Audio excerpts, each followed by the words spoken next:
Discover the chilling truth of a 6-year affair, unveiled by a programmer's digital sleuthing. A husband's world turned upside down, as secrets hidden in messages and emails come to light. Join us for a heart-pounding journey into betrayal. The phone rang, interrupting my thoughts on World War II. My wife, Emily, who despises things military, was abroad for 2 weeks at an annual conference. I'm a great World War II fan and own every war movie ever made. I monitor them when she's not at home, which is frequently during her bachelorette parties or Saturday shopping outings with her buddy, Lisa. Emily travels for significant periods of time, twice a year, once to Indianapolis in August for business meetings and once to Houston in February for a general meeting. She has been attending for the previous 3 years as only the best 10 workers from each state are invited. Last year, she won a week-long trip to Miami, allowing us to escape the chilly Colorado winter. When she leaves, I binge-watch war movies. That Saturday, I saw The Dirty Dozen, Enemy at the Gates, and Saving Private Ryan. When the phone rang, I quickly made a sandwich and formed a band of brothers. Part of me was irritated by the interruption, hoping it was Emily calling with good news. Caller ID identified an unfamiliar caller who turned out to be my old friend Paul. However, I was surprised to hear a female voice. "Hello," I said. "I'm trying to reach Roger Rigby," said the speaker. "Roger is here. What can I do for you, Mr. Rigby?" "This is Detective Desiree Phillips with the Vale Police Department. Your wife got in an accident and is now in Eagle Valley Medical Center. She is in horrible shape, and please come here as soon as possible." "I guess you are incorrect," I replied. "My wife is in Houston attending a convention." "When was the last time you spoke with her?" she inquired. "Last night, she called following her meetings." The detective checked Emily's driver's license address, which matched ours. It was confusing. Emily called from Houston, so how could her license be in Vale? Perhaps somebody snatched her pocketbook at the airport. "Can I press charges?" I asked. "You can, but you'll need to come here, check her belongings, and sign a declaration. If this is your wife, she must obtain your permission before receiving medical treatment." Despite my reservations, I packed my belongings and began the journey. I considered 2 possibilities: either someone stole Emily's money and went skiing, or Emily was already in Vale. But why is she at Vale rather than at her convention in Houston? Perhaps she won a trip and went skiing without informing me. I kept questioning the issue, but I had no strong confirmation that she was in Houston. What if she never got on the plane and headed directly to Vale? I was perplexed and concerned about her safety and the mystery surrounding her whereabouts. What evidence do I have that she is cheating, other than the fact that she moved to Vale from Houston when she began dieting and exercising? No, she has always been in fantastic form. "Did you buy some new clothes?" No, she dresses the same. Even though she has altered her hair and makeup, no, she still looks like she did in the 1990s.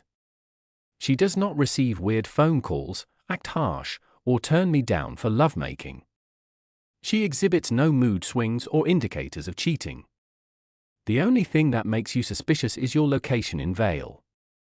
So, you acknowledge she isn't cheating? I acknowledge we have no idea what is going on.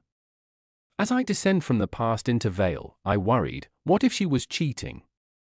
If she is, I will leave her. There isn't room in my life for a cheat. My mother cheated on my father, and he eventually forced her to quit her work and continuously monitored her. They stayed together until I finished high school, then they divorced. Dad never recovered from her betrayal and retired early following a breakdown. I vowed that I would never live like that. I do not want to end up like my father. 5 years ago, my brother Daniel discovered his wife cheating and killed her and her partner. He's currently in prison. I don't want to end up like him either. I need to find some middle ground. If she is cheating, I will quit the relationship without violence. As I moved closer to the Vale, I became more apprehensive. I found the hospital easily and proceeded to the door. I hadn't drunk anything stronger than beer since my marriage, but I suddenly desired Jack Daniels. I obtained the room number from the information desk and proceeded to the intensive care unit. I told the nurse who I was and who I had come to visit, and she summoned someone to allow me in. A short blonde nurse greeted me. "Your wife is under sedatives. She endured severe injuries and may not resemble herself. She will not hear you, but I want to make sure you are ready. I would not be surprised if you didn't recognize her." I thought I would, but my voice cracked as I spoke. "Let me in." The figure on the bed had a female body. My wife and I are both tall and well-built. However, her face was unidentifiable. Did she ski into every tree on the mountain? I cannot tell if this is my wife, I told the nurse. Maybe this will help, the nurse stated, raising the blanket to reveal a Jiminy Cricket tattoo on the woman's left leg, confirming it was my wife. She got the tattoo before our wedding, but never explained what it meant, though she adored Jiminy Cricket and claimed it symbolized her parents, Jim and Navan. I found it difficult to look at her. The first time I met my wife, I witnessed her suffering. My pals and I attended a great concert and brought a case of beer for the after-show party. A female requested a beer for her boyfriend, but my pal Chad declined and offered her a drink instead. Later, I heard a cry and discovered the same female being tormented by a short guy. I stepped in, yanking him away and telling him to leave her alone. He threatened me, but I quickly controlled him. I helped the girl back to our van, where Ched had prepared an ice pack. The security team arrived and took the individual away. The girl with the gorgeous face complimented me, despite wearing Marilyn Manson contact lenses. We gave her ice and drove her home. Chad mocked me, saying she liked me, and handed me a paper with her phone number which said, "Call Joy." 2 days later, I called her, and she was delighted to hear from me. We spoke for an hour, then she contacted me again that evening. We went on our first date on Friday to an Italian restaurant and a pub with live music. After a beautiful night, I told her I didn't believe in love, as I had on the first date, kissed her on the cheek, and left. We couldn't see one another for 3 weeks because of our conflicting schedules. We spoke on the phone frequently, but meeting up was challenging. Finally, following her aunt's funeral, we went to the movies. When I picked her up, her father invited me in, and I was unsure what to expect. "Nice to meet you, Roger," he said. "I'm Jim." He inquired about my employment and whether I had always lived in the Springs, then he became serious. "Listen, son," he said, clenching his hands, "you seem like a far better fit for Joy than that little loser. Too bad he won't come here to meet me." He greeted me, and I responded with a grin. I'm hoping he's clever enough to keep away. Yeah, he's not very intelligent. Jim was distracted when Joy came in, beaming and hugging me. She wore a gorgeous dress that accentuated her form. I reconsidered my 3 dates before a lovemaking rule, but we postponed until our next date, as she had to start work early the next morning. The next Friday, we went out to dinner. She developed stomach cramps on the way home and needed to use the restroom immediately. My apartment was closed, so I took her there. After visiting the restroom, she emerged with only scarlet panties and high-heeled boots. "Take off your coat and stay for a while," she said. I took off more than just my coat. The next morning, we ate breakfast nearby and spent the remainder of the weekend together before I drove her home. She threatened to fire her boss if he forced her to work on weekends again. She joked about being barred from her favorite illegal substance, looking at me if I was still her pill. Why was she in a coma? Back at the hospital, the nurse handed me Joy's personal stuff after we signed some paperwork. The intercom buzzed, and she handed me the phone. "Mr. Rigby," requested Detective Phillips. "Could you come to the police station and answer some questions?" I agreed. I got the address, thanked the nurse, and went. My inner voice suggested the police. I thought I was a striker. I arrived at the police station as the sun sank. After I introduced myself, Detective Phillips and Deputy Devon greeted me. It seemed wonderful. Devon appeared to be waiting for me to commit a crime. Do I need a lawyer? I asked. Do you believe you need one? No, I've got nothing to conceal. Phillips escorted me into a room and began filming our talk. I'm sorry for calling you a rogue over the phone, I said. I believed you were a friend harassing me during my meeting time. What is your meeting time? She inquired, watching World War II films. Joy despises them, so I binge-watch them whenever she's away. Deputy Devon had just entered and sat down. Are we ready, Detective Phillips? He inquired, pressing a switch on the wall to activate the voice recorders. For the record, this is Detective Desiree Phillips interviewing Mr. Roger Rigby about case 1256G involving the patient Joy Tanya Rigby. Mr. Rigby, please provide your name, age, and date of birth. My name is Roger Ezekiel Rigby. I'm 35, born on December, I responded. Please provide your address and occupation, Phillips continued. I live at 1467 West Danube Avenue in Colorado Springs. I am a bricklayer, I responded. Where were you between 6 p.m. yesterday and 8 a.m. today? Phillips inquired. Between 9 a.m. and 7 p.m., I was in Manitou Springs repairing a fireplace. Then I drove to Jerry's bar and remained there until 11 p.m., I explained. I arrived home around 11 a.m. and remained there until you called. Can anyone confirm your location? Phillips interviewed Mrs. Blanche Donovan in Manitou, Paul Hannibal at Jerry's, and my neighbor Stephen Harper, who can confirm I was home at midnight, 3 a.m., and 6 a.m. How can Stephen confirm this?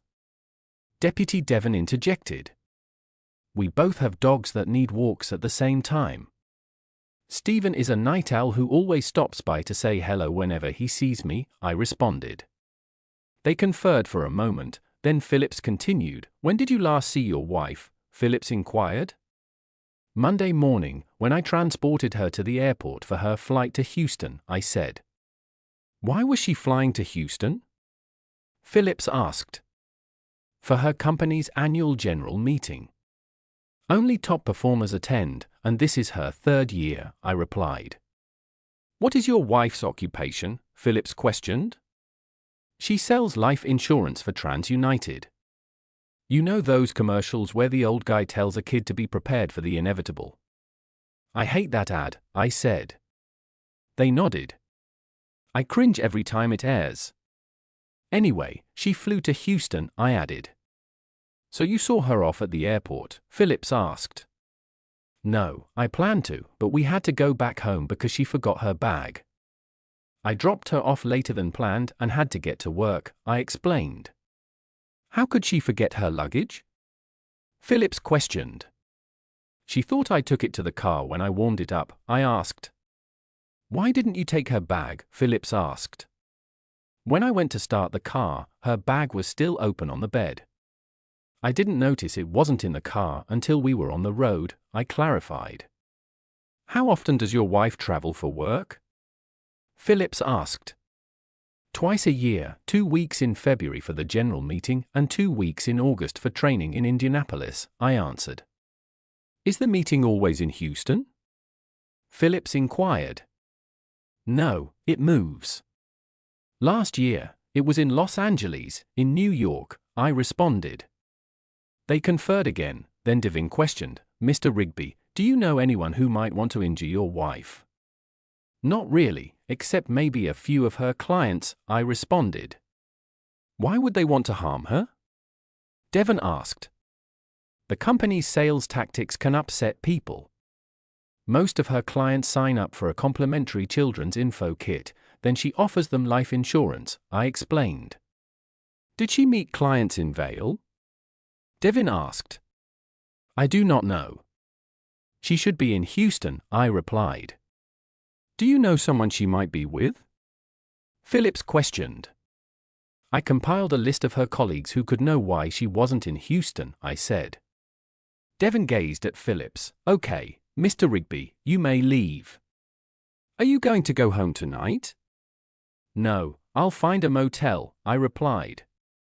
When I departed, they said what they usually say, we will be in touch. While driving back to the hospital, I realized I had more questions than answers. Was Joy misleading me? A week ago, I dropped her off at the airport for a flight to Houston, and now she's in a hospital bed in Vail, Colorado. At the hospital, I was told that visiting hours had ended, but I may return at 7 a.m. I asked the guard about neighboring hotel options. He joked that during the ski season, cheap means living with family. I laughed and stepped back into the cold, realizing that I had Joy's possessions. I reviewed the inventory record and discovered a prescription container containing 5 Percocet pills left over from a recent root canal. I am curious why she had them. I studied her boots since I knew she frequently hid stuff in an inside flap. Sure enough, I discovered a key card, but it was plain white and without identifying markers. I had no notion what room it belonged in. Then I saw Joy's phone was missing from the inventory in her purse. Fortunately, my neighbor Stephen, a software developer, had given me an app that allowed me to follow her phone using GPS. I launched the app, entered her phone number, and it said her phone was 4 miles northeast. I drove toward the mountain, following the app's suggestions. It brought me to a road lined with expensive ski lodges at the resort's base. As I neared, the app said that I was half a mile from the phone. The neighborhood was packed with Lexus and Audis, and I was glad I was driving Joy's BMW rather than my ancient SUV. I saw the house had 2 entrances, one to the reception restaurant and lounge and another immediately into the lobby. I took the second option to avoid the receptionist. The phone indicated that Joy's phone was in room 114, but the keycard did not function. I attempted rooms 214 and 314 but had no results. Unsure what to do, I decided to look into room 314. I listened at the entrance, heard nothing, and entered cautiously. The room was dark, so I turned on the light. It was vacant but had signs somebody had stayed there. Joy's suitcase, phone charger, and laptop were on a table. The room appeared to be tidy but not professionally cleaned, as if someone had tried to make it appear unoccupied. The bathroom had damp towels and watermarks on the sink. The bed had been slept in, but there was no evidence of violence. I checked Joy's phone, which was not password secured, and her laptop and discovered that all history and emails had been deleted, which Joy had never done. I asked my sister Beth to care for my dog. My father-in-law, Jim, hoped Joy had won another trip. Finally, I called my cousin Hugh, a detective, who recommended me to contact the Vail police. I immediately called the lodge reception, but there were no guests registered under Joy's or her maiden name. When I realized Joy's laptop and phone had been deleted, I decided to take them to Stephen and Joe, skilled programmers. I investigated Joy's suitcase and discovered largely cocktail dresses and lingerie, not professional clothing, indicating she wasn't on a business trip. The next morning, I showered, grabbed Joy's phone and laptop, left the suitcase, and spent the night in a chair. After a cup of coffee, I called Detective Phillips. Despite feeling bad, I was happy that my inner smartass was still alive. Phillips responded, not sounding drowsy at all. "Hello, Detective Phillips. This is Roger Rigby. Last night I found a hotel key card in my wife's stuff. I figured that might help with her case." She thanked me and agreed to meet me in half an hour. I drove about Vail for about 25 minutes before going to the police station. Detective Phillips greeted me as I entered. "Hello, Mr. Rigby." She remarked, shaking my hand, "Good morning." I replied and handed her the key card. "Here it is. Please join me." She added, taking me to her office, "You appear to have lost control of your life and need to unwind." I confessed. I located the room with Joy's phone. She appeared relieved I had not touched the bed. I handed her Joy's phone without mentioning the laptop. "Mr. Rigby, what will you do now?" "I do not know." I believe I will lose my wife over this. I'd like to hear her explanation, but I doubt I'll trust it. Do not give up hope yet. There could be a rational explanation that does not entail cheating, she added, her face betraying doubt. I thanked her and headed to the hospital to wait for the next visiting period. In the nick of time, after 215-minute visits, I hoped Joy would wake up. A doctor stepped out. Dr. Benson, who resembled a quarterback, assured me Joy was recuperating but suggested she be sent to Denver St. Luke's for further rehabilitation.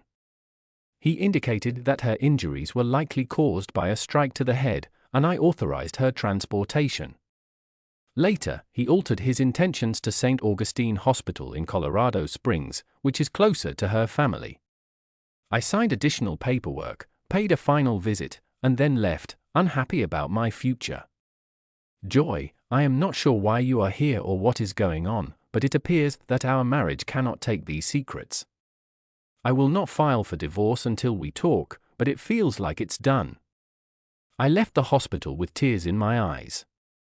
I called Jim to give him an update from home. My sister's Jeep was parked in the driveway, alongside my Doberman. Piper welcomed me first, followed by Beth. I hugged her, expressed my love, and broke down. Since my marriage was ending, she stayed with me until late, attempting to soothe me and offering dinner, but I was not hungry. We agreed to go visit Jim. Jointly, I told German Yvonne everything. Jim was doubtful of his daughter's innocence, a sight I had seen before. Joy had cancelled a weekend date few months into their relationship. I was disappointed, but I understand. I was ready to hang up when I heard Jim say, "That son of a cow, he'd better meet me." Joy made an irate noise and instructed me to ignore it before hanging up. I was worried.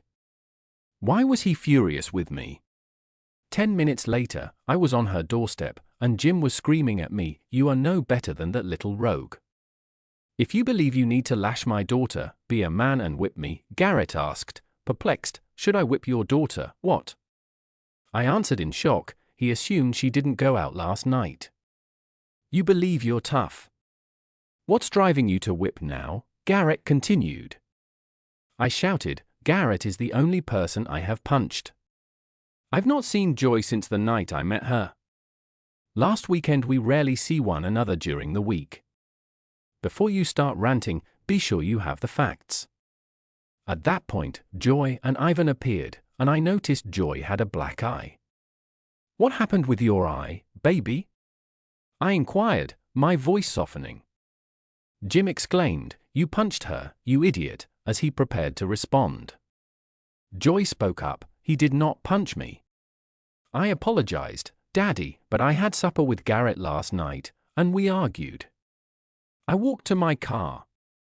Joy yelled, "Roger, return."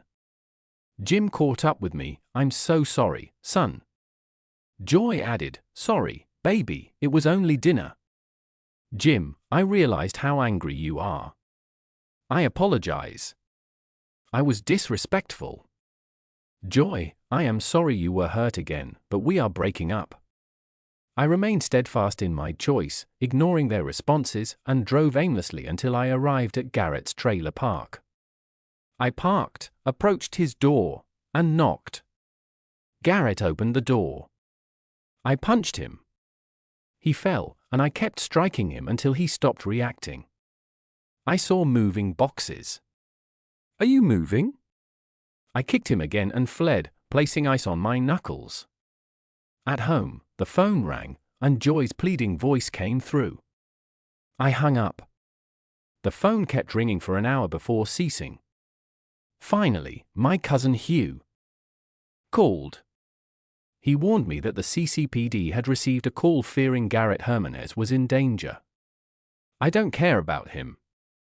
"I told you no, but CCPD is going to contact you." Mendez was found in bad shape, and he said some big guy attacked him. "You continued." I said, "I don't know any big guys, Hugh, but the caller mentioned you, so naturally, your name came up.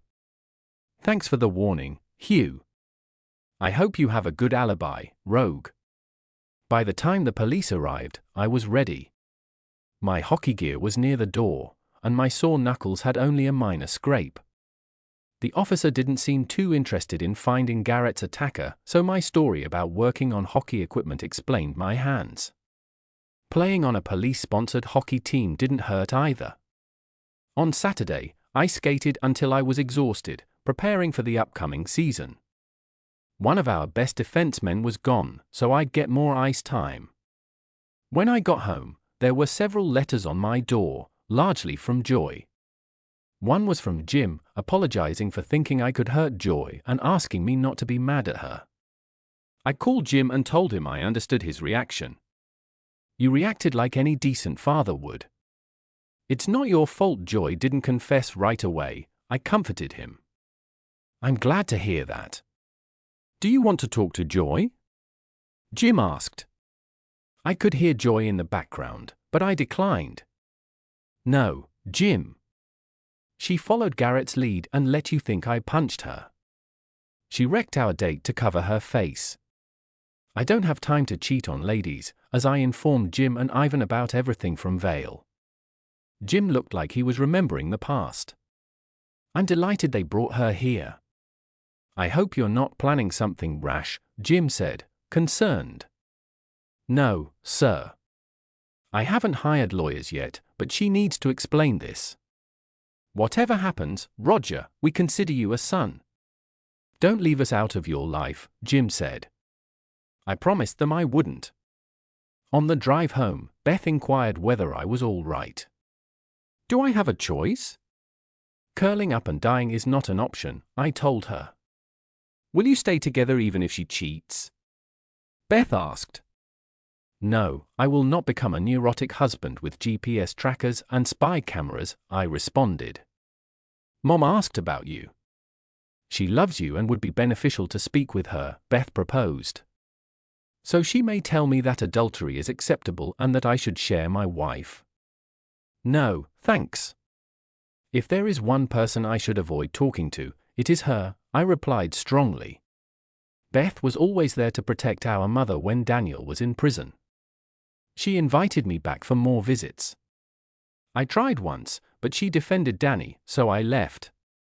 Joey called me disrespectful, but I told her that I would not tolerate a cheating spouse. "I don't want you to regret any of your decisions," Beth said.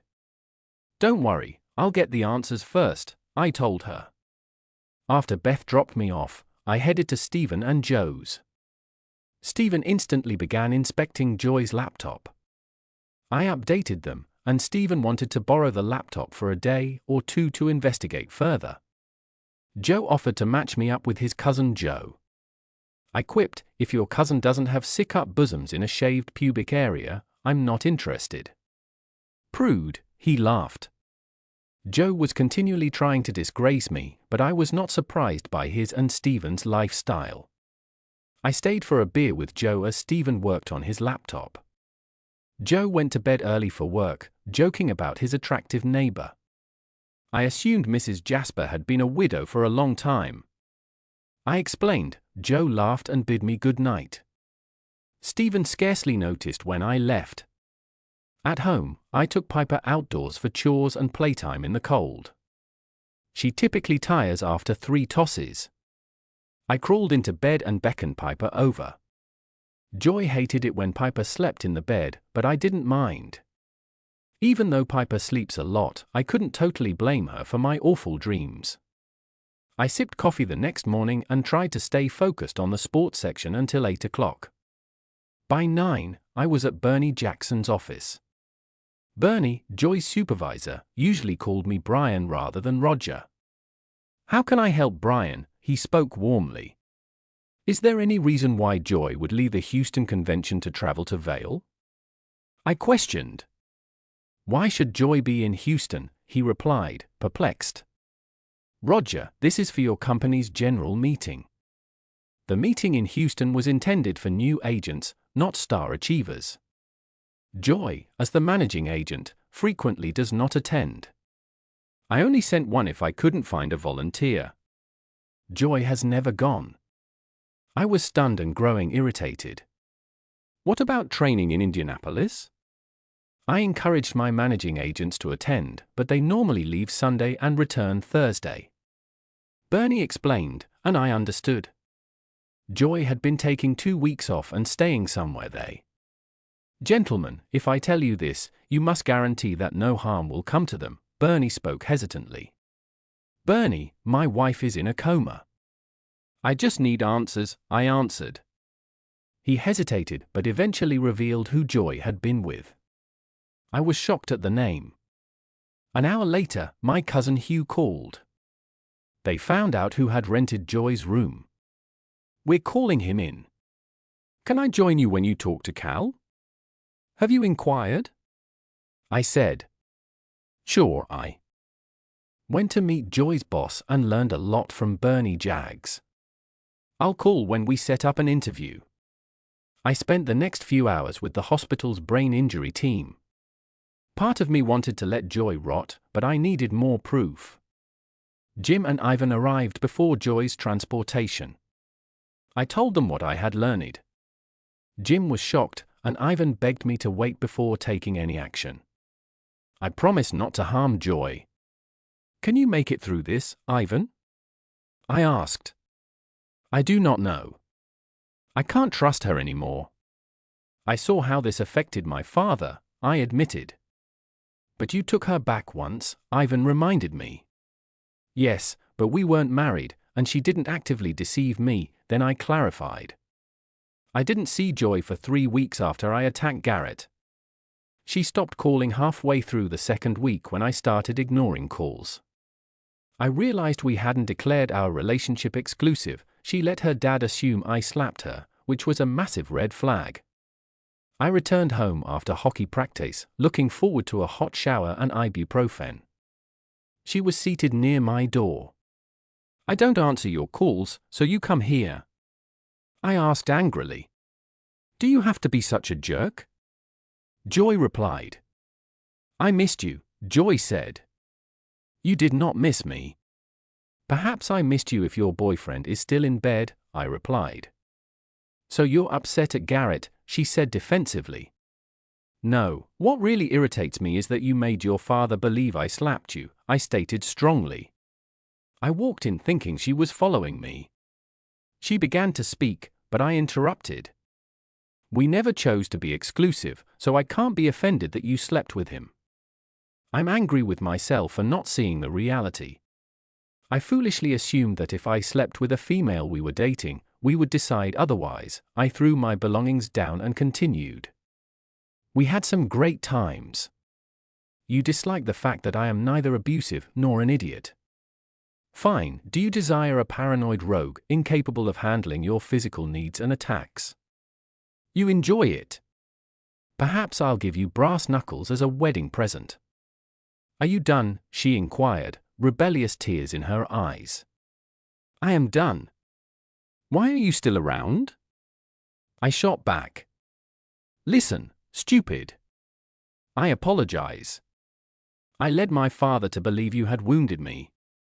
I cancelled our date so you wouldn't do anything that would get you arrested. I left my phone at home when I went to Garrett's, she explained. Hey, no need to explain. I'm done with this, I murmured, hoping to terminate the subject. No, you should listen. I went to see Gary because he was relocating to Wyoming. He invited me to go with him. When I refused, he attacked me. I struck at my friend Julie's house. I went home and called you so you wouldn't confront him. My dad saw my face before I could explain, she said, her voice cracking. Okay, I listened. I now have a hot shower date. Her expression shifted when I mentioned shower, then she appeared absolutely depressed. I'm not sure why I said it, but I requested someone to join me. She did not need to be asked twice. That evening, we decided to remain exclusive. 3 weeks later, she moved in, and we were married 8 months later. Garrett was only mentioned again after his death in an automobile accident in Laramie, Wyoming. She went to his funeral with a buddy for 2 days. A decade later, Joy was still in a coma at St. Augustine's Hospital. The doctor stated she stood a strong chance of recovering. We were led back to the waiting room, and after 30 minutes, you texted that Carl Davis would be interviewed at 4 o'clock. I informed Jim and Yvonne that I had an appointment and left. At home, I let Piper out while I dressed in a suit and tie. If Sheriff Jeb Hannibal was going to let me sit in on the interview, I'd better dress appropriately. I've known Jeb my whole life. He and my father worked together, and I was best friends with his son Paul. Paul and I played football and hockey together before Jeb got sheriff and relocated closer to the office. Everyone expected Paul and I to play professional hockey, but reality had different plans. My father died while I was in college, and I lost interest in the sport, quitting out to become a bricklayer. Paul shattered his hip during his junior season, bringing his career to an end. He currently works for the Colorado Springs Police Department and coaches. Hugh greeted me in the sheriff's office. Zeke, the Vail police will participate by video conference, and you will sit away from their view. Jib reminded me to warn you not to say anything that could undermine the case. I understand, and I know I shouldn't assault him. Nora and I have got your back. Simply inquire if you require anything. We walked into the interrogation rooms. I immediately recognized Catherine Shepard. She was even more beautiful than in high school. She'd always been out of my league, the prom queen and cheerleader dating the varsity quarterback, while I was a hockey defenseman, a sport with few fans. I wondered if she had married a doctor or a lawyer as she was led into the room. You said stop drooling, Zeke, and led me inside. Sheriff Jeb Hannibal grinned broadly. I've always wanted to do this, he explained, bringing out a credential. I'm appointing you as a deputy so that we can claim there are only law enforcement officers in the room. He required me to take an oath and reminded me to return the badge before departing. He even hugged me and said, I hope you get your diploma and come to work for me someday. Your father was an excellent cop, and I am confident you will be as well. Hugh and I stepped out of Jib's office. My thoughts strayed to Catherine Shepard and wondered if she too would have been unfaithful if I had been with her. Perhaps the males in my family have only married cheaters.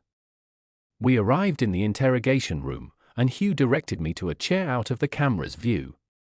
Detective Phillips and another cop connected via video conference. A deputy brought in Carl Davis, who appeared to be a smooth-talking salesperson. Mr. Davis, this interview is being recorded, Hugh began.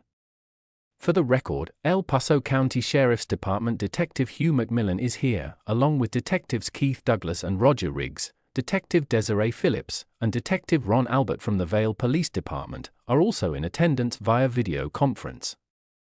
Mr. Davis, are you aware of your rights and willing to talk without a lawyer? Asked Phillips. Yes, I agree. As they ask normal questions, my instincts told me Cal wasn't the one who was happy. He appeared too shiny and had a wedding ring that probably cost more than my automobile. Finally, they came to the important questions. Mr. Davis, can you tell us your whereabouts from Monday to Sunday? Phillips inquired. Yes, I was in Houston from Monday to Friday for our company meeting. I got home on Friday evening and spent the weekend with my wife, Cal responded. Phillips confirmed that you had been attending the meeting all week. Yes, Cal replied confidently. Phillips claims that makes things easier. We merely need to confirm with your company that Cal's confident smile has vanished. He became concerned when Hugh considered calling Bernie Jaggs. Cal said he had lost his swagger. Can I tell you something without my wife knowing? He eventually acknowledged that he had been having an affair with Joy for more than 6 years. He was terrified when he heard it, concerned for Joy, afraid she was lost or dead. When I departed, she called her husband and told him she had won a trip to Vail and was traveling to Denver. I dropped her off at the terminal, and she was expected to wait for him to pick her up, Cal explained. My wife can confirm that I have been home since Friday evening. After a few more inquiries, he signed a waiver for Vail services and informed Cal that he was free to go, but not from the city. Can I ask for a favor? Cal asked. He said, you can ask, but there are no guarantees. Can I get a few minutes alone with Detective Riggs? Cal requested. You glanced at me, and I agreed. I sat across from Cal, who appeared shattered and unhappy, a far cry from the confident man who had entered 40 minutes earlier. So, Roger, do we need a formal introduction? Cal asked. Obviously not. You seem to know who I am, I responded. Joy has a photograph of you in her presentation kit and on her desk. Do you know she loves you? Cal said, no. I replied plainly, no, he does not. If I did, we would not be here.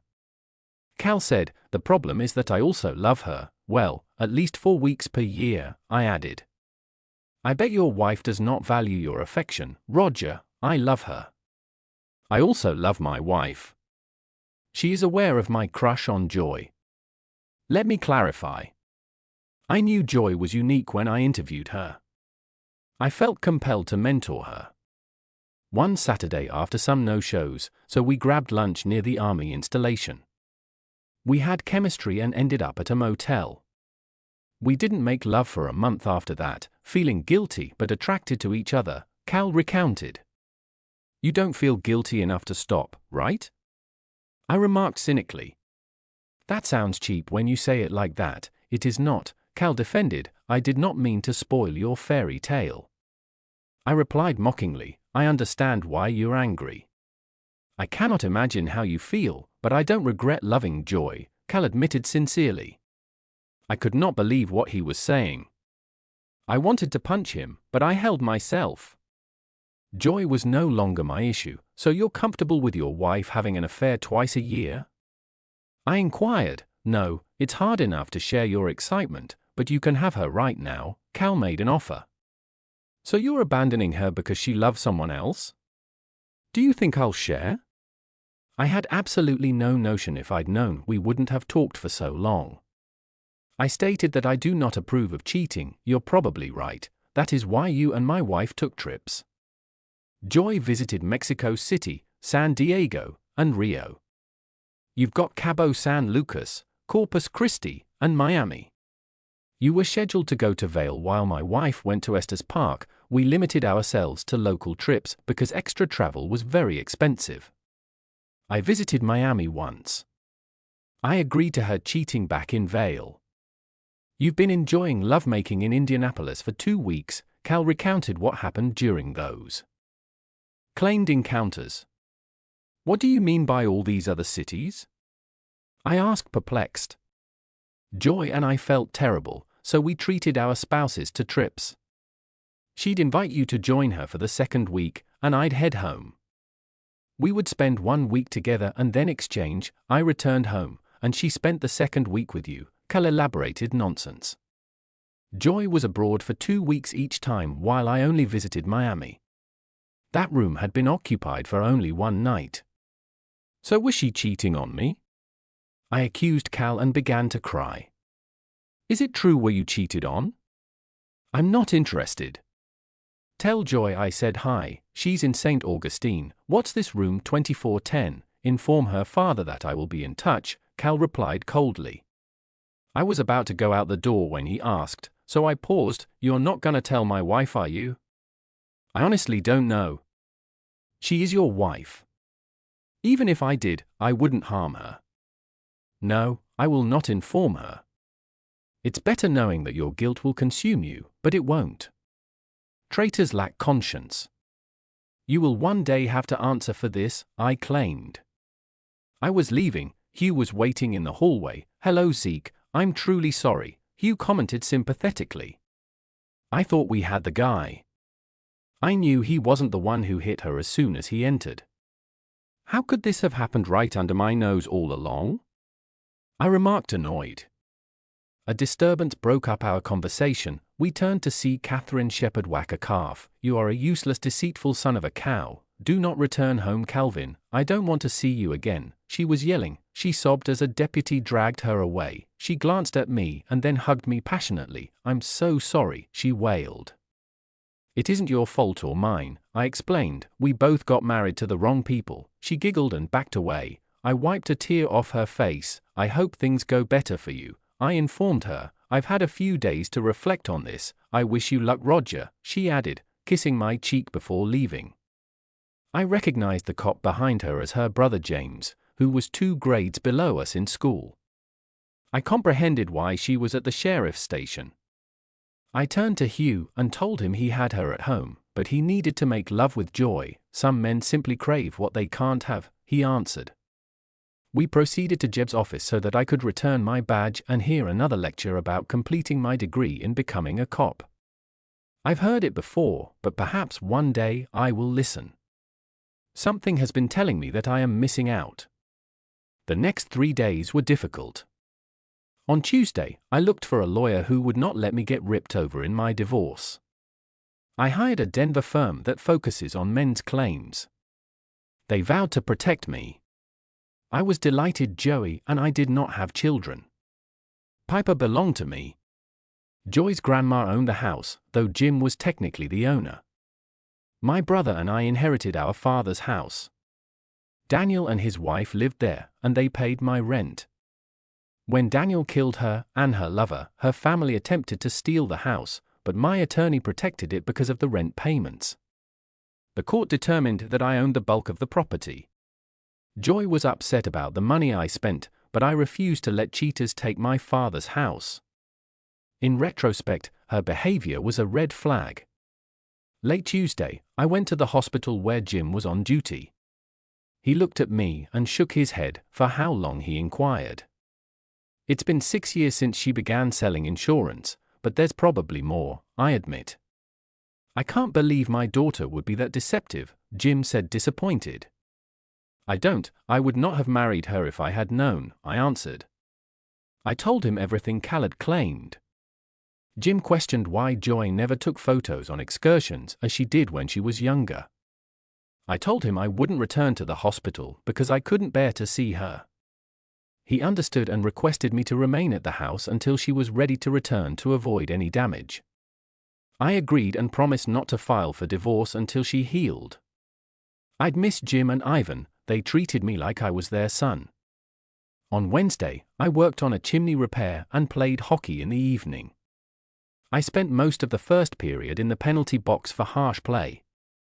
Our coach, a buddy of Paul's, benched me to keep me from being booted out of the league for losing the game. I had a foul mood, my teammates did not blame me and even promised to confront Carl, but I declined. Piper was eager to get outside and run about at home. I remembered myself to inspect the fence at Dad's house. Stephen shouted from a window that he'd be there shortly, most likely with news about Joy's laptop. I had spent the previous evening searching through our desk for clues, but invoices and bank records revealed nothing strange. How did she pay for these excursions? I observed she was calling her buddy Fiona more frequently before 2 trips, but Fiona wouldn't say anything. I'd never met Fiona, which seems strange today when I dialed her number and received a voicemail. I regretted not having Joy's cell phone. Stephen appeared excited as he came into the house. "Steve, what did you find?" I inquired. "Grab a beer, and I'll show you everything," Stephen spoke. I fetched us a few drinks, and we sat down. Stephen unlocked Joy's laptop. Whoever removed the tracks understood exactly what they were doing, Stephen mentioned. "Numerous apps that you did not install. Do not be insulted, Zeke. You always ask me to handle your computer issues. I know I have no knowledge of computers, thus I am not offended." I said okay. First, I discovered an application that allows Joy to access the internet without recording browser history. Fortunately, my acquaintance from the Department of Defense assisted me in figuring things out. "We discovered a lot," Stephen elaborated. "So Joy is a computer prodigy, and I was unaware?" "Joy has the same password for everything. This was completed by someone who is quite knowledgeable," Stephen explained. My thoughts raced through people. Joy knew and Fiona came up. She works for a defense-focused software startup. What was she trying to hide? I inquired. She used cloaking technologies to hide her email and bank account, Stephen spoke. So that's how she paid for her excursions, I thought aloud. "What are your trips?" Stephen inquired, curious. I told Stephen what I learned from Carl. His eyes widened as I continued. When I finished, he remarked, "I can't tell Joe you have a badge. He would never stop requesting that you wear a uniform." I wasn't wearing a uniform but a suit. "Did you review the emails?" I inquired. Yes, I broke into the mail server and discovered erased messages. The majority were love notes with some referencing the meeting in Vale. Stephen inquired any idea who wrote them. I inquired. Some were addressed to Carl Davis, others to an email address cricket4207. She addresses him as Garrett in one of her emails. "Stephen's secret is out, the son of a cow," I murmured. "Exactly." Stephen consented. Stephen demonstrated how to access the bank and email accounts, recovering and safeguarding them. Joyce's bank account had more than $10,000 in suspicious ATM withdrawals even after she was hospitalized. I transferred the funds to our joint account and closed hers. I also updated all contact information to include my email address. Then I looked into Fiona, and there was nothing on Facebook about her liking high school albums. I discovered Garrett. He is Fiona Jimenez's brother. I needed to make a phone call. "Hello," Detective Phillips replied sleepily. It was 1 a.m., and I felt bad about waking her. "This is Zeke speaking to Detective Phillips." "I'm Roger Riggs." I spoke. "Riggs the detective, how did you become aware of my presence here?" "Surprised, my cousin Detective Macmillan had left the tape on, and I saw you with Davis. I think I know who assaulted my wife." I elaborated. I told her about the bank account but didn't say how I found it and described Garrett and his missing debit card. The card had already been used that morning. "Thanks, do not worry about waking me up. You should be a police officer," she added, sounding more alert. "I hear it all the time. Well, good night," I spoke.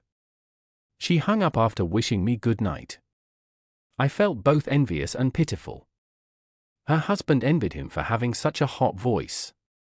I felt sorry for him because of the strain that a police officer's life puts on his family. Some spouses can handle it, while others like my mother cannot. Piper begged to go outside, and I noticed Stephen on the porch. "Hi Stephen, do you still have access to the DMV databases?" I inquired. "Of course, I have always had access." "Good, Mr. Hacker Deluxe," I teased him about his chat room nickname, which he didn't mind. I gave him a name to look up and wished him good night, knowing he'd enjoy the task. Exhausted, I acknowledged to my body that it was time to sleep. The next morning, my phone woke me up. My father-in-law called.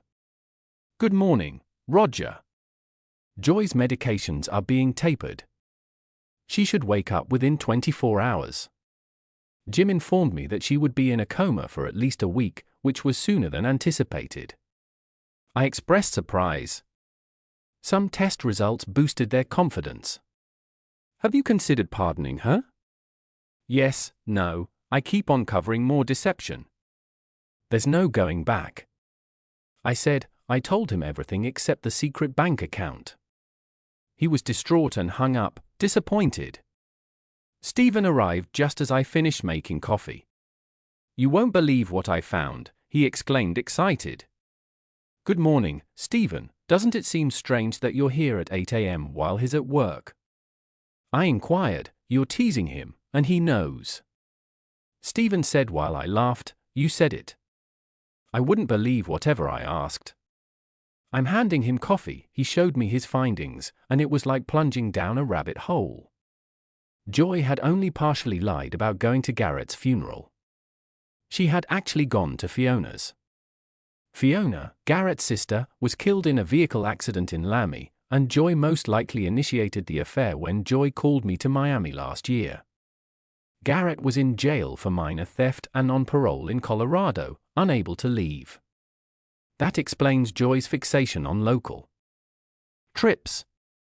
I discussed my idea with my lawyer. He chuckled and stated that he could handle everything legally. All I could do was wait for Joy to wake up. Joy was prepared to face police questioning 2 weeks later. I followed Detectives Phillips and Albert as they approached her room. Garrett had been detained while attempting to withdraw money from Joy's bank account using a stolen card. His parole officer was interested in his unlawful trips to Vail and Denver. Police were delighted to hold him. Phillips and Albert entered Joy's room while I stood in the corridor like a detective. Hugh made arrangements for me to listen in. Joy initially hesitated, denying everything until she was confronted with evidence of her relationship with both Carl and Garrett. She confessed to both encounters but was embarrassed to reveal Garrett had tormented her. Then Phillips played a card that surprised me. "I'm sure you are aware that your husband believes you had too. Whatever you say might help him reconcile with you." No way, I thought as Phillips spewed her bullshit. Joy revealed everything, how she lied about going to Garrett's sister's funeral. I felt sad for him. We agreed we still loved each other, but I also adored Roger. Garrett suggested holding covert monthly meetings. I couldn't see how it could affect Roger, so I agreed. She talked about her affair with Cal and how their covert meetings turned her on. She felt guilty about Roger's refusal to accompany her, so she offered him Miami. Her conceit enraged me. She then detailed Garrett's attacker from the night before. I told him I was going to stop taking the medicine so Roger and I could have children. Garrett desired an opportunity to impregnate me. When I refused, he got angry. Phillips inquired on the Jiminy Cricket tattoo. Garrett had an idea. He claimed it was a way to be with me all the time without Roger knowing. I entered at that exact moment. She had the audacity to call me baby. "Hi baby, I sincerely apologize. Can I elaborate?" I handed her a stack of paperwork. "There is no necessity. You were served." I heard her scream as I walked away to continue with my life. 5 years later, I was roused up by a late-night call. I collected the relevant information and left. I kissed my sleeping wife, then her large stomach. She whispered sleepily, kissing Charlie Brown farewell. "Don't start anything you can't finish." I said enthusiastically, "Become a father." After about 30 minutes, I arrived at the crime scene. I'd seen a lot of trailers like these on patrol. I divorced Joy 5 years ago, expecting the process to be simple. I was mistaken. After I declined to speak with her, Jim hired a lawyer to represent her. Her financial documents did not include information about her secret account. I wondered how she paid for it. I once met Cal Davis. He tried to avoid me, but I invited him to supper. Over lunch, he discovered that Joy had been funneling undeclared cash into a secret account worth more than $120,000 over a 6-year period. I transferred almost $30,000 to our joint account. Joy had no idea. I discovered this and intended to take advantage. I advised that we split our account 50/50 and keep our assets. She offered 75% of our total account, assuming she was being nice by not requesting half of the house I inherited. My lawyer contended that because she owned the home, she had nothing to lose from my bequest. We agreed to split the joint account 55/50, with her receiving 50% of my business. I quickly signed the agreement, which was then filed in court. She sent me a check for exactly half of our entire sum plus 50 cents. I repaid my uncle for my portion of the masonry firm with the same money. My pre-marriage tools were untouchable. After selling the firm, I went to college, earned a criminal justice degree, and joined the El Paso County Sheriff's Department. My lawyer made sure everything was legal. Joy's grin vanished when she heard her hidden account had been raided. My accountant did some clever bookkeeping, demonstrating that all of the funds in the joint account originated from Joy's insurance and my business. I had paid all of my taxes and was free. Joy had no idea that she had paid for my education. Joy was audited after calling the IRS anonymously. She received a 6-month prison sentence for tax evasion. Garrett, who was caught with her bank card, was accused of stealing money. He was sentenced to 35 years in jail for breaking his parole and attacking Joy. Katrina divorced Carol and she relocated to Utah to start over. Joy worked at a telemarketing firm when she was released from prison. She sent me a furious letter accusing me of destroying our marriage and betraying her. Garrett too. I tossed it aside and moved on. Paul commented that I should have sold her to a brothel. I said she would have appreciated it. I spent my first 3 years with the sheriff's department in a patrol car, whereas the CCPD tackles significant offenses. We are dealing with increased incidences of domestic violence. I only drew my service weapon once, when a woman threatened me with a knife for arresting her husband and beating her. It was 1.5 years ago. I've been a detective for a little more than a year. I don't understand why women return to abusive guys, especially when I watch a lady meet a tormented death among empty beer bottles, fingerprints, and photographs that had previously been taken by forensic investigators. By the end of the day, I'd know the husband's name and could begin the search. The woman's boyfriend was found in the bedroom with a shattered skull. Either the husband killed them both, or the boyfriend did. I'll spend the morning going over old reports and talking to cops who have been to this trailer before. The advantage is that I'll get less flack from my supervisor for losing a detective indefinitely. My squad received a transfer from a new detective. All I heard from you was that the guy came from up north. At a pub party next to our substation, I was taken aback to see Desiree Phillips. We talked, and I could tell several detectives were furious because I was abusing the rookie detective. However, we each had a unique narrative. I did not pursue her since I assumed she was married. We met and became friends, even after realizing she was unmarried. I did not try anything. I have been disappointed in relationships. We went to dinner, in movies, but I never considered dating. I always dropped her off as a gentleman and watched sexual films at home. After a difficult case, I went to a pub with her. I kept mostly sober to ensure her safety. At the end of the evening, I drove her home and assisted her in removing her shoes. She hugged me, and I pulled back, not wanting to jeopardize our friendship. She wasn't as inebriated as I assumed. "Why don't you want to touch me?" she asked. "First, you're inebriated. Second, I do not want to end our friendship. Third, I am not sure whether I am ready." "Do you think that all women are evil?" she inquired. "No, you're among the hottest," I replied. "Please come with me," she said, and I followed. "I am not drunk," she insisted. "I've been with 4 different guys in my life. You are familiar with all the stories." Later, she acknowledged that she had liked me when we first met in Vail. She had no idea I'd work for the police department. Her transfer felt like a sign.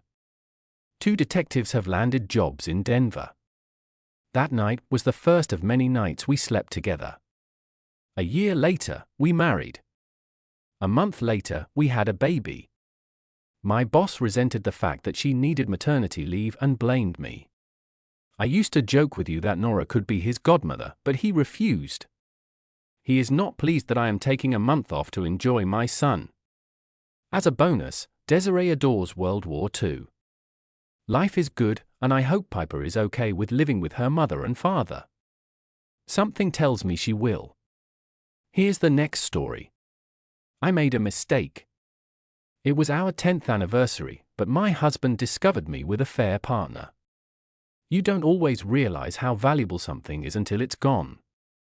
I'm not proud of myself or what I've done. If I could go back in time, I would definitely make different decisions. I'm not even sure where to begin my story. I'm so filled with guilt right now. My husband planned to surprise me on our 10th wedding anniversary, but he found me cheating on him in our marital bed. Before you judge me, I had no idea he had planned to surprise me on that fateful day. I didn't even recall it marked our 10th wedding anniversary. Don't get me wrong, I regret cheating on my husband. I am ashamed of myself. Right, simply by speaking about it, I feel the weight of my actions. But I need to find the courage to write my story so that others can learn from it. I wish there is a magical word that has the power to change everything. Unfortunately, there aren't. My name is Caroline, and I'm 31. My husband's name is Ken. He is a 30 or 40-year-old businessman. Ken and I have been married for 10 years, and we have 2 fantastic children, a lovely girl and a handsome boy. We live in Washington, D.C. Ken and I met 10 years ago. I still remember everything that happened. I worked as a sales representative for a large fashion store. Ken was a regular customer at the store. He shops almost every week. All the ladies were looking at him, but he was only looking at me. He later told me that he liked me because I was reserved, unlike the other desperate ladies who threw themselves at him. All the ladies wanted Ken because of his money. I already had a boyfriend at the time, so I declined Ken's first date request. But he was so persistent that I had to give in to him eventually. I didn't fall in love with him at first sight, but I grew to adore him with time. Ken, however, fell in love at first sight. He told me he fell in love with me the first day he laid eyes on me. Ken didn't mind that I didn't have the same social rank as him. Despite his busy schedule, Ken was willing to go to any length to show how much he loved me. He was constantly there for me. He always gave me whatever I asked for. Even asked me to cease working at the fashion store when I complained to him about how hectic my job was. He even gave me a monthly salary, so I didn't need to work anymore. Money was no longer a problem for me. All of this made me fall in love with Ken.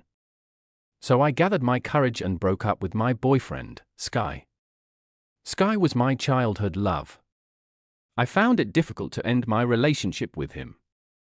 Sky, unlike Ken, is a very gorgeous man. Sky is my all-time favorite. But in the few months since meeting Ken, I've grown to adore him as well. Sky said he'd never forgive me for leaving him and destroying his heart. He always thought I broke up with him because he was poor and not as affluent as Ken, but this isn't true. Ken and I were married 6 months after meeting. He had no idea I had a previous boyfriend, however, our wedding was the buzz of town. I had the wedding of my dreams. It was too gorgeous to be true, like a fairy tale. Ken's parents paid for the wedding despite the fact that they did not want him to marry me. They always referred to me as low class and thought I was unsuitable for their son.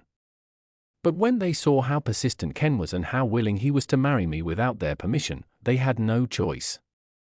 They had to come around somehow, so supporting the wedding was their personal attempt to make amends with their only son.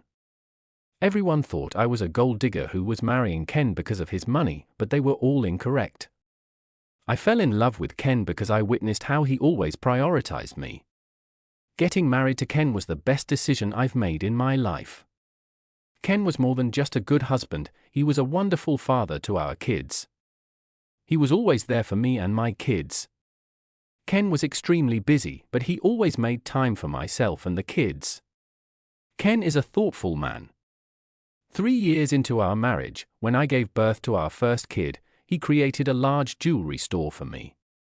It took me completely by surprise because I had no idea he was planned anything. I was expecting a nice gift from him, but I didn't anticipate it to be that enormous. When I had our second kid, he bought me a large mansion. I was puzzled. Money was not an issue for me. The only thing I missed was his complete attention as he was a very busy man. I'm just thinking about everything now. I regret how poorly I treated Ken. He is a decent man who does not deserve a lady like me. He doesn't deserve what I put him through. Ken is simply too good to be defeated. Initially, I assumed he was just pretending to be a good man and would change after the wedding. But I was incorrect. If anything, he continued to lavish me with love, but I ruined everything when I cheated on him. Everything started about 8 months ago when Sky returned to my life. I now regret going grocery shopping on that fateful day. I went grocery shopping, picked up some groceries, and proceeded to the cashier to check them in. While I was hunting for my card to pay for the items, someone from the Rea-life volunteered to pay instead. My heart skipped a beat as I recognized the voice. I turned around quickly to confirm who sounded like my ex-boyfriend Scott, and to my utter surprise, he was the one. I could not believe what I saw. I haven't seen Scott since I broke up with him 10 years ago. I blocked his contact information in all social media accounts. I was astonished to see him after so many years. We chatted pleasantries, and he insisted on buying my groceries. After much back and forth, I gave in and let him pay.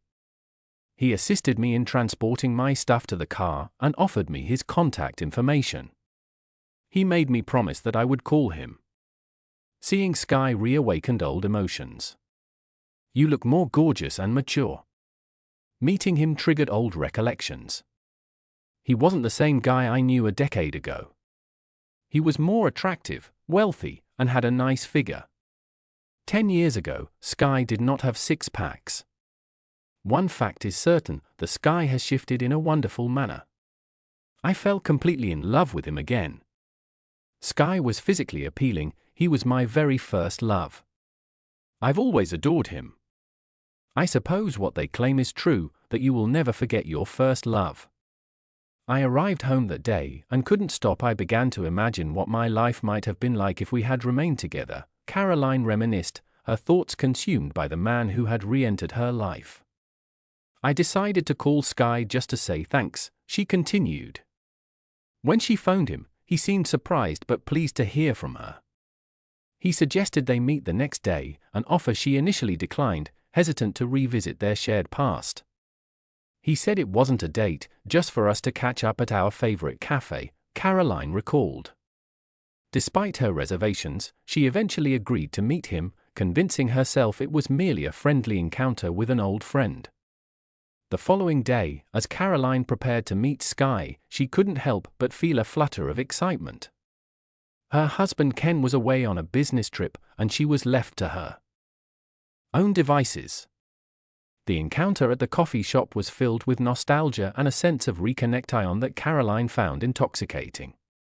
Sky had changed over the years, becoming more attractive and successful.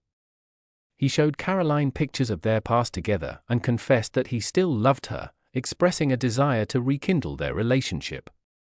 He promised her a comfortable life, but Caroline was conflicted. She had children with Ken, and leaving him wasn't a simple decision. Despite her reservations, Caroline found herself drawn back into Sky's arms. They continued to meet in secret, a forbidden romance that she knew was wrong but couldn't resist. Sky's charm and the memories they shared proved to be an irresistible force, pulling her away from her marriage. However, Caroline's world came crashing down when Ken discovered her infidelity.